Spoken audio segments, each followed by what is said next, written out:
네, 이번 시간에는 북미 핵 대결사를 알아보는 조미료 시간입니다. 오늘도 NK투데이 문경환 기자님 모셨습니다. 안녕하세요. 안녕하세요. 자, 2주 전에는 북미 핵 협상의 시작과 전술 핵무기 철수에 대해서 알아봤는데요. 이후 IAEA 사찰이 진행되지만 곧 북이 NPT 탈퇴를 한 두 협상이 파국으로 치닫게 되었죠. 우선 IAEA 사찰 과정부터 이야기를 해 주시죠. 1992년 5월에 북한이 자신들의 핵 활동에 대한 보고서를 IAEA에 제출을 하게 됩니다.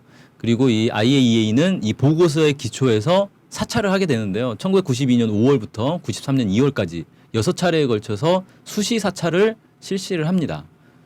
그런데 3차까지 사찰을 했을 때 북한의 보고서와 사찰 결과가 완전히 일치하고 전혀 의혹이 없다라는 게 IAEA의 기본 입장이었습니다. 이건 마지막 5차까지 갈 때까지도 마찬가지였고요. 그런데 이런 결과를 미국은 사실 원치 않았습니다. 그러니까 미국은 당연히 북한은 핵 개발을 하고 있을 것이다. 이렇게 예상을 했던 거고, 그러니까 사찰을 하면 당연히 핵 개발에 대한 흔적, 그러니까 핵무기 개발 의혹들이 드러나야 되는데 드러나지 않으니까 초조해진 거죠. 사실 IAEA가 북한을 사찰하는 과정 자체는 사실상 미국의 사찰이나 마찬가지였습니다. IAEA는 미국이 사실상 움직이고 있었다라는 건데, 예를 들어서 1991년 9월, 92년 3월, 5월 세 차례에 걸쳐서 사찰단에게 미국이 정보 브리핑을 합니다.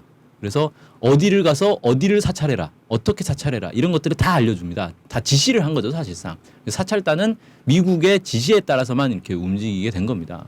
그리고 사찰단이 사찰을 한 중간 결과를 보니까 전혀 의혹이 드러나지 않자 사찰단에게 92년 9월에 인공위성 사진을 공개하면서 여기 봐라, 여기에 의혹들이 있다, 이렇게 이제 제기를 하게 됩니다.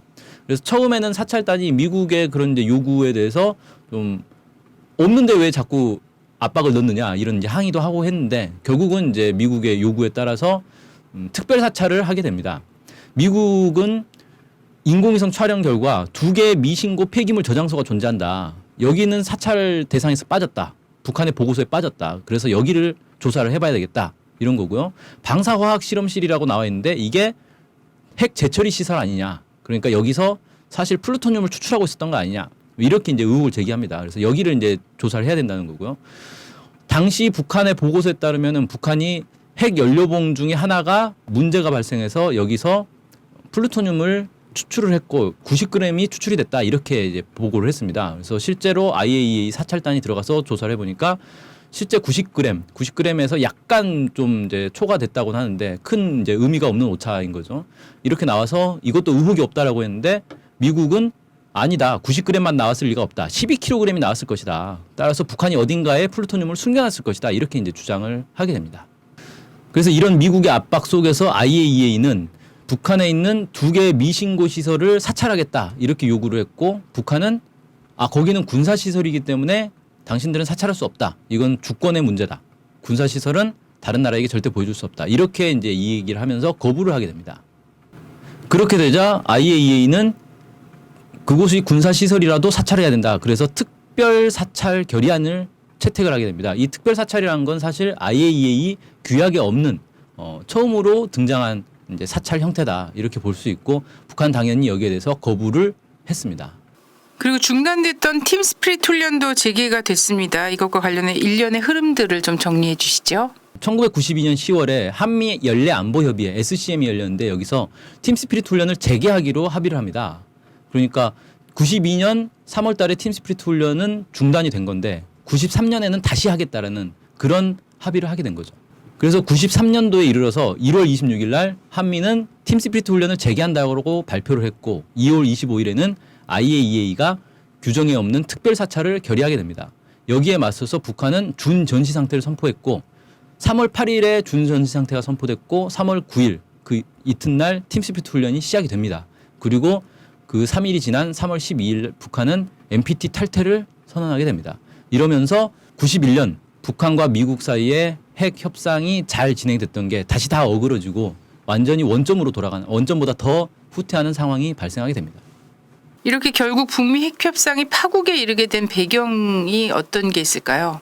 네, 왜 잘 나가던 북미 간의 합의가 갑자기 이렇게 깨지고 문제가 발생했는지, 전쟁 위기까지 치달았는지에 대해서 좀 설명을 드리자면 1992년 11월에 클린턴 대통령이 당선이 됩니다. 부시 공화당 정부에서 클린턴 민주당 정부로 바뀌게 되는데 이 클린턴 대통령 당선자가 사실 컴플렉스가 하나 있었습니다. 뭐냐면 베트남전 당시에 징병을 기피한 사람입니다. 그래서 대선 기간에도 사실 그 때문에 공격을 많이 당했고 그래서 클린턴 입장에서는 개인적으로 자신이 전쟁을 기피하는 사람이 아니다. 할 때는 한다라는 걸 좀 보여주고 싶었던 게 있고요.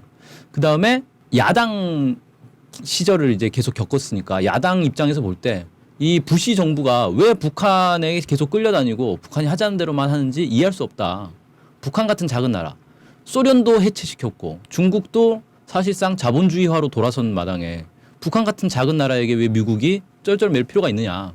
군사력으로 압박을 하면 결국 굴복시킬 거고 북한을 붕괴시키면 자신이 지구상에 남은 몇 안 되는 사회주의 국가를 무너뜨린 그런 대통령으로 길이 이제 역사에 남을 것이다. 이런 이제 환상을 갖게 된 거죠. 그래서 기간에 북미 간의 이 핵 합의들을 깨고 특별 사찰을 요구하는 방식으로 해서 북한을 압박하기 시작합니다. 그다음에 또 하나는 군부의 반발이 있었습니다. 미국 군부 입장에서는 팀 스피리트 훈련은 전 세계에서 핵전쟁 연습을 할 수 있는 거의 유일한 훈련이었는데 이 훈련을 중단하는 바람에 상당히 중요한 훈련을 할 수 없게 된 거죠. 그래서 여기에 대해서 군부가 계속 반발을 했고 실제로 93년 1월 달에 팀 스피리트 훈련 재개를 발표할 때도 미국의 행정부와 합의 없이 미군이 일방적으로 발표를 한 겁니다. 그래서 미국 행정부에서도 오히려 당황했을 정도로 군부가 이런 미국 행정부의 북한과의 협상에 대해서 상당히 반발을 하고 있었다. 이런 것도 하나의 배경이 될 수 있겠습니다. 그다음에 또 하나는 남북 관계, 북일 관계가 너무 급격히 좋아진 거에 대해서도 미국이 부담을 갖게 됐습니다. 남북 관계는 뭐 92년도에 남북 기본 합의서 그리고 계속되는 고위급 회담을 통해서 사실상 통일로 곧바로 나아가고 있는 상황이었고 북일 관계도 일본이 이제 수교를 맺는 그런 이제 과정까지 밟고 있었는데 문제는 미국이 먼저 관계 정상화를 하기 전에 남북 관계나 북일 관계가 이렇게 좋아졌을 때 미국이 한반도와 동북아 지역에서의 주도권을 빼앗길 수가 있다는 거죠. 그리고 북한은 계속 미국에게 관계 정상화, 수교를 요구를 하고 있는데 수교를 맺기 위해서 평화협정을 또 체결을 해야 되는 거고 이렇게 됐을 때 평화협정을 체결하면 주한미군을 철수를 해야 되는 문제가 발생을 합니다. 그리고 잘 알려져 있지는 않은데 주한미군뿐만 아니라 주일미군도 철수를 해야 됩니다. 그런 일본과의 그런 이제 협정이 있기 때문에 그렇게 되면 미국이 이 동북아 지역에서 자신들의 군대를 배치할 수 없게 되고 동북아 지역에 자신들의 영향력이 급격히 사라지는 그래서 결국은 미국의 전 세계 이 지배 전략에 상당한 차질이 빚어질 수밖에 없는 상황이 되는 겁니다. 그래서 이런 이제 상황을 막아야 되겠다. 그래서 남북 관계, 북일 관계도 일단 중단시키고 북미 간의 관계도 다시 급냉시켜야 되는 그런 필요성에 의해서 새로운 위기가 발생했다. 이렇게 분석을 할 수 있겠습니다. 자, 이번 시간이 조미료 9번째 시간이었습니다. 조미료는 저희 통일 콘서트가 시작되기 전에도 조미료 단독으로 또 이렇게 이미 영상에 나간 게 있습니다. 그래서 유튜브나 뭐 주권 방송, NK투데이 이런 매체를 통해서 여러분께서 조미료 그 이전에 1회부터 8회까지 다 찾아보실 수 있으니까 참고하셨으면 좋겠습니다. 오늘 조미료 방송 여기까지 마치겠습니다. 네, 감사합니다. 감사합니다.